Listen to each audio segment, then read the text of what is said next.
In real life, who is the person that society treats as a villain but is actually a hero? Before we start with the first story, please hit subscribe and ring the notification bell to stay updated with us.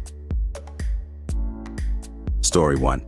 J. Bruce Ismay, the director of the White Star Line, was labeled a coward after surviving the sinking of the Titanic, while so many other high-ranking members went down with the ship. In reality, he helped several passengers get into lifeboats before finally boarding one himself. And many of the boats were leaving without being full. So Ismay getting on a boat was because he was told to by a member of the ship's crew, otherwise the boat would have gone half empty. While James Cameron's film is brilliant, he really did the dirty on Ismay, despite Cameron most likely knowing the details of his survival. Story 2. McDonald's hot coffee woman did nothing wrong and was crucified by the media and a multi-billion-dollar company. A year-old woman who got third-degree burns on 6% of her body, permanent disfigurement, and years of disability just asked them to cover her medical bills. They offered $800, less than 1/10 of her bills. And McDonald's had already been told before that to crank back the temperature on the coffee because it was hotter than it needed to be, to the point of being dangerous. They were negligent. Story 3. George Michael was vilified in the press for his lifestyle and for his drug addictions. After he died, it was revealed he was an incredible philanthropist in private. He never sought recognition for the good he did. One of the absolute worst cases of the press demonizing a public figure for zero reason. George Michael never really harmed anyone except himself. He was never accused of the usual sordid things that celebrities of his caliber usually are. Nobody had many bad words to say about him. And everyone who knew him thought he was mostly lovely. He was even polite and sheepish to stalkers outside his home. On the whole, he was a good man afflicted with personal demons. Story 4. William Bligh has been treated rather shabbily by history, but in reality he was a pretty remarkable man. He rose to admiral in the Royal Navy as a commoner with very few family connections and was handpicked by Captain James Cook for his third Pacific voyage. After the mutiny on HMS Bounty, many of Bligh's men remained loyal to him, and they were set adrift in a lifeboat in the middle of the Pacific by Fletcher Christian and the rest of the mutineers. Essentially stranded in a large rowboat, Bligh navigated over 2,600 nautical miles of open ocean to Timor, having saved the lives of all but one of his men. Story 5. Sinead O'Connor was an absolute legend. She protested cover-ups loud and proud. It cost her career. She was villainized for years. She was protesting things like the Magdalen Asylum's laundries the Catholic Church used to run in Ireland. Before the 80s, many unwed teens were abandoned by their Catholic families if they got pregnant. Their one non-criminal way to make a living was the Magdalen laundries the church ran to keep unwed mothers away from good Catholics. The most hate-filled Catholics were chosen to lead these laundries. Years later, mass graves of young women and dead babies were found. Reports of beatings, physical mutilation, and just simpler food deprivation were very common. Young teens sexually abused by family members were also sent to the asylum. Sinead O'Connor once said she spent 4 years in a Magdalen laundry and witnessed nuns being cruel to young pregnant women. Story 6. Pigeons. You know why pigeons are all over every city in the world? We brought them there. And we did it because they could do something that was impossible by any other means until the invention of the telegraph. Carry information faster than the speed of a horse. And you people call them rats with wings? Pop quiz.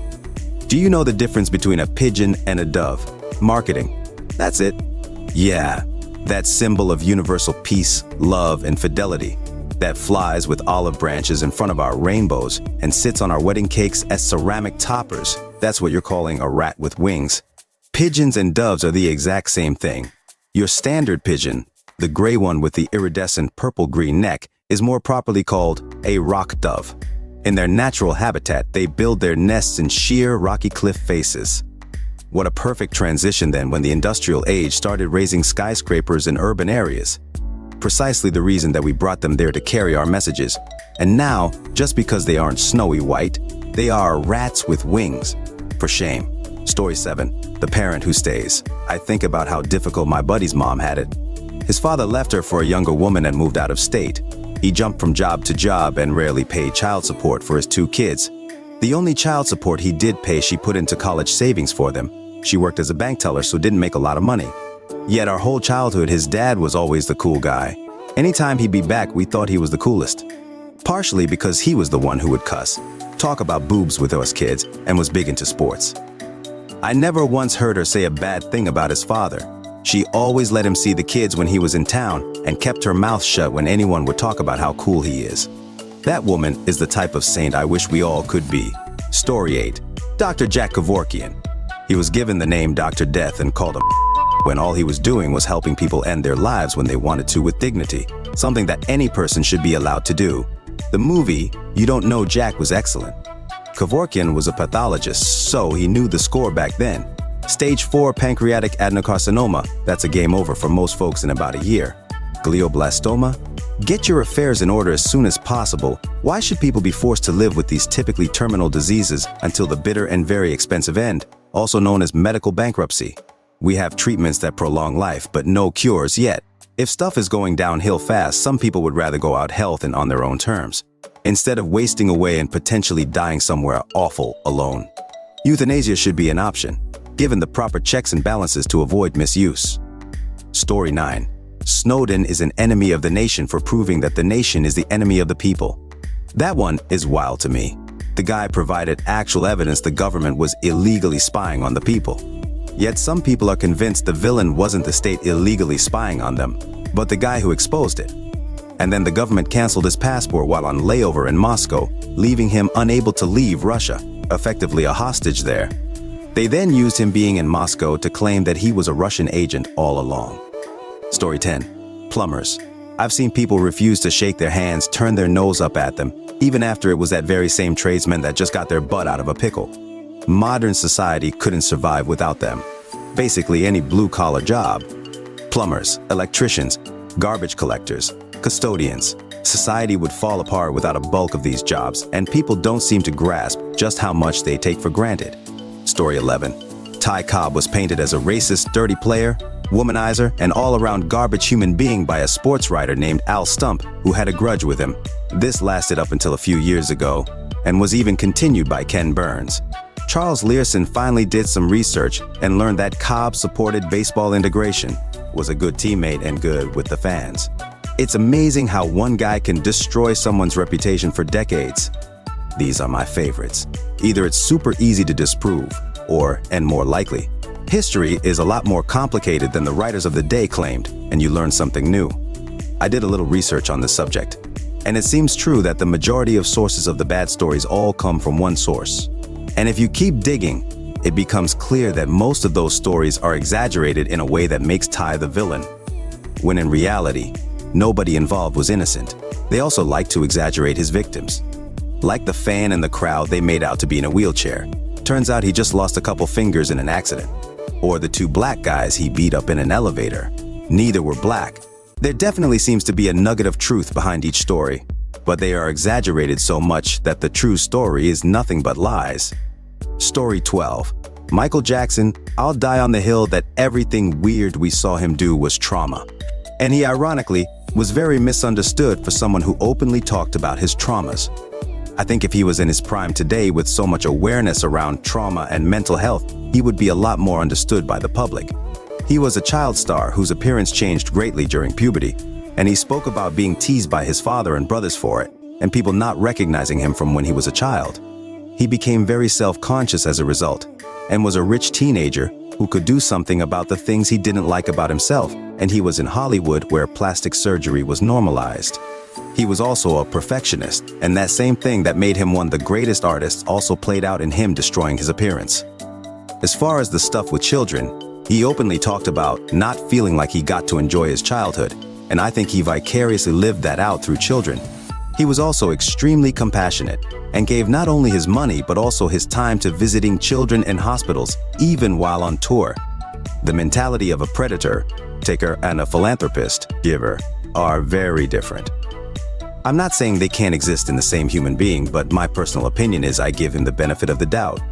One point to that, it's never been said by him or anyone else that he was sexually abused himself as a child.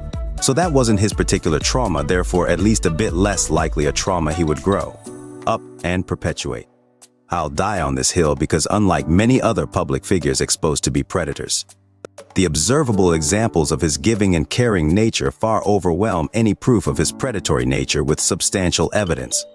Story 13th. A lot of ancient tyrants fit into this sort of mold, because the popular idea we have of them as villainous comes down to us from their political opponents, obscuring the realities of their actions.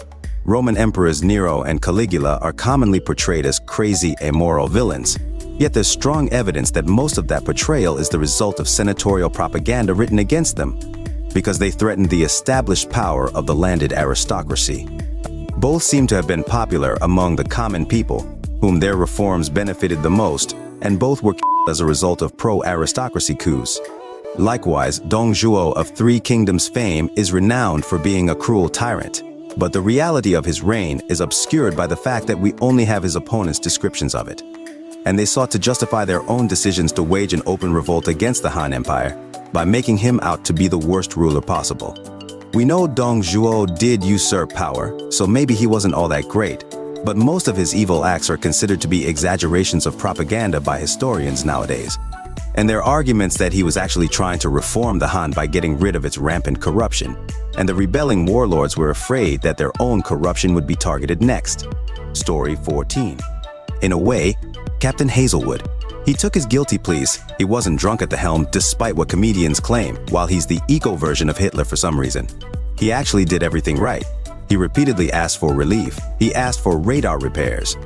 He wasn't fit for duty, so he left his XO in charge, which is common even today. The mistake was a green and tired crew that was distracted along with busted equipment and lack of tracking by the Coast Guard because a certain chuckle cut their funding. Wonder why. Took responsibility for his actions in the end, because that's what captains do. Didn't blame the crew, he blamed Exxon for everything. But he did take responsibility.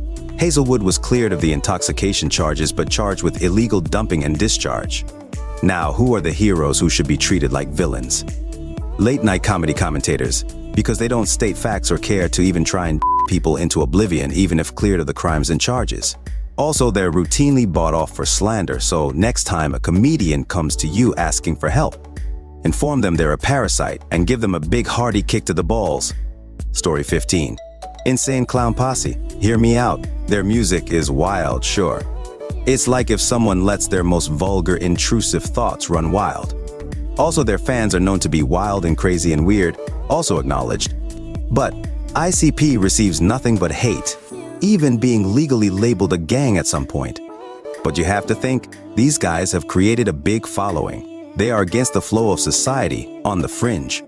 They made a fan base who happily embrace each other as family. They are themselves and refuse to change despite all the hate and negativity they receive. They persevere and don't change who they are. They are hated because everyday people don't understand. They just see some dudes with crazy clown makeup and judge a book by its cover. But that's the entire point, is it not? One day a year they have a free concert and money they make from merch gets donated to charity. They also regularly have different collections where they donate food and have a long history of helping charities.